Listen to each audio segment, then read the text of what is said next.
Imagine your entire city is crumbling. Your defenses are, well, shattered. And right in the middle of this terrifying cosmic earthquake, the narrative suddenly shifts to doing the laundry and, like, throwing a duty shoe.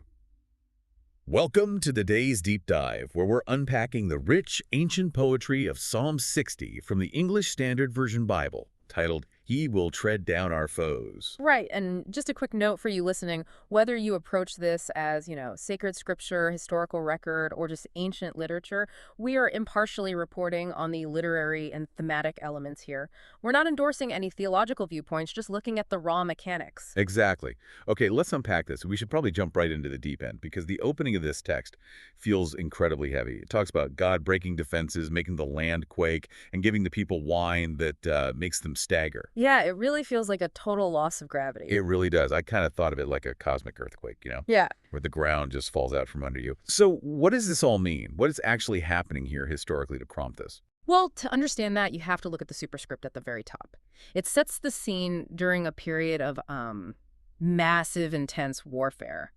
It's labeled a Miktam of David for instruction. A miktam. Yeah, which is a musical or poetic term we think essentially means a golden or highly valued poem. And it places us during conflicts with Aram Naharam and Aram Zoba. Those are ancient Syrian kingdoms, right? Exactly, ancient Syrian kingdoms. And the text notes a specific moment when the commander Joab struck down 12,000 Edomites in the Valley of Salt. Wow. That sounds like absolute chaos, which honestly explains the imagery in those first three verses. But are we looking at a literal military defeat here? Or is this about the psychological shock of feeling divinely abandoned? I mean, it's really both. For ancient peoples, those two things were exactly the same thing. In their worldview, physical defenses and divine favor were completely linked. So if the walls fall, God left them. Precisely. If the physical walls of your city collapsed, it meant your entire reality was breaking.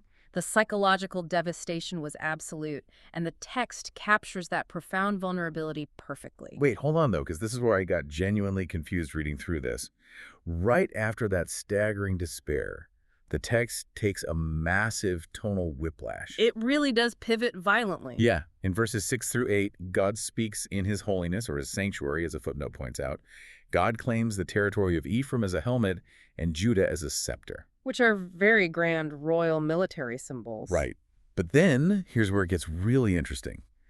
God says Moab is a wash basin, and he's casting his shoe upon Edom. Why go from royal scepters to, like, dirty bathwater? I know, it feels almost insulting, doesn't it? Completely. It uses incredibly mundane, almost insulting everyday objects to depict this. It's just so weird. Well, that's exactly the point, and it's the sheer genius of this poetry. You have to remember the context here. These are terrifying, heavily fortified enemy nations. Oh, so it's a deliberate contrast. Yes. By reducing them to a footbath and a corner to toss a dirty sandal, the text vividly illustrates total, effortless dominance. It answers the sheer panic of that cosmic earthquake with a God who treats these formidable enemies like, well, basic household chores. Oh, wow, that makes so much more sense. When earthly defenses completely fail, the text shifts to absolute divine dominance. Exactly, which naturally forces the text to conclude where true salvation actually lies.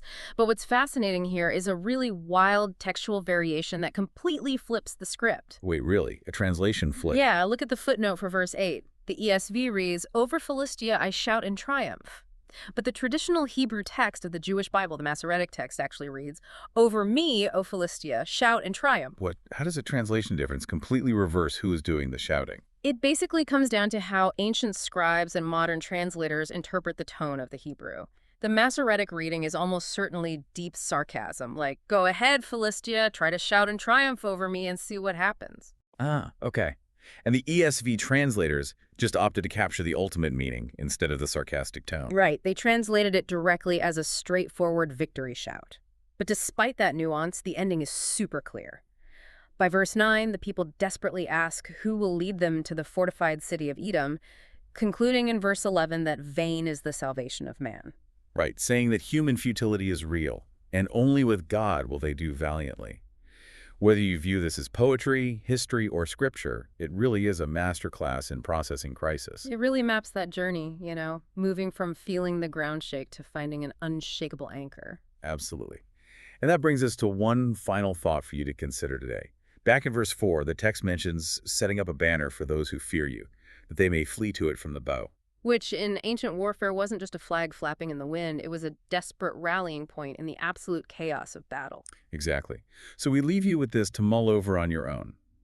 When your own metaphorical defenses feel broken and the ground is shaking, what serves as your rallying banner?